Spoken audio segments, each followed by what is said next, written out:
So, ayan na nga guys, pagpasok pa lang namin dito sa Binamera Resort, so tinignan na natin yung venue. So, ito nga pala guys, yung gaganapan namin ng training namin para sa team building po ito. So, ayan, ito po yung Binamera Beach Resort. Dito lang po yan guys sa Salingbugod, Nilalabak Camarines Resort. So, tingnan na rin po natin yung ating tutulugan ng ating mga participant. So, pag mayroon po kayong mga kasama, so, mura lang po itong mga... Actually, ito, kinuha na namin lahat to. Ang total nito nasa almost 10,000 plus. So, yung rent namin. So, mga 2,000 guys, yung isang... 2,000 plus yung isang room dito. Yan. So, napaka-cool ng lugar kasi dito guys, sa Salingbugod, Minalabak ay... ito lang yung bukod tanging isang resort dito. Kaya talagang walang masyadong ano. So, ito naman yung isa lang po yung family room. Yan. Good for 4 person. So, ito yung mga katabing mga room is mga good for 2 lang po ito. At kung gusto mo naman mag-tent, so may dala kang tent, 150 lang po yung rental ng tent. Pwede ka na maglagay dyan. At kung wala kang tent, so mayroon po silang pinaparentahan. 500 pesos lang yung tent. So, yun.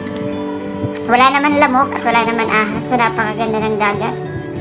Napakalinaw. So, ang maganda dito guys is sobrang linaw ng tubig. At yung wala siyang mga lumot, di kagaya ng ibang mga dagat dito sa ibang lugar, sa Bicol. Yung ibang mga bato may mga lumot. So, ito maganda, nagustuhan ko kasi walang mga lumot. So, hindi siya masyadong madulas. Okay, so yun po yung maganda dito.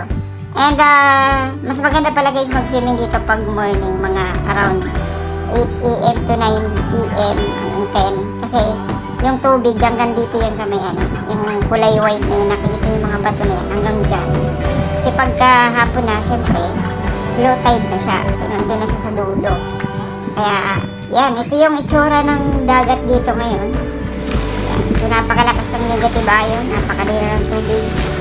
Yan. So, magkita-kita nyo naman sa itsura pa lang, diba? So, ganyan guys. Pwede nyo enjoy ang pwede kayong mamingwit, may mga isda po dito and then nabili na kayo sa online na may nabibili naman.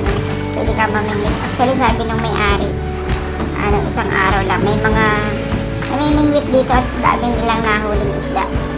So kahit andyan ka lang sa may tubig na yan, nakatayo ka lang. Anyway guys, mababaw lang po yan. And dun sa dulo na yun, dun sa nakikita nyo na yun, meron yung sanctuary na kung saan yung may mga isda po dyan na iba-ibang kulay.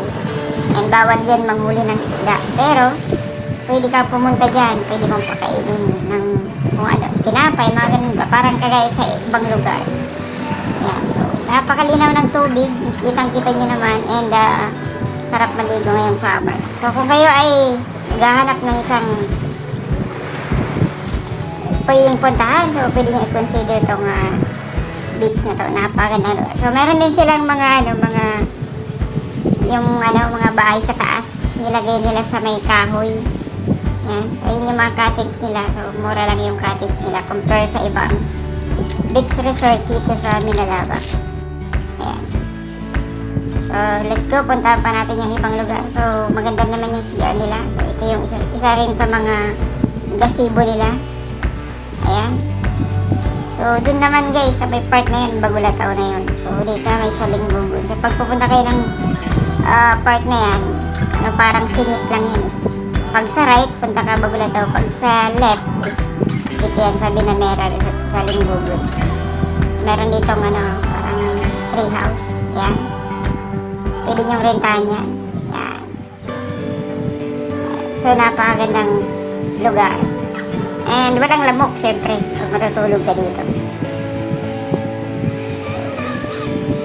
Feel mo na, so pwede ka dito mag-meditate.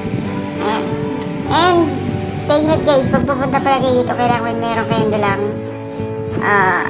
sapatos na pang swimming.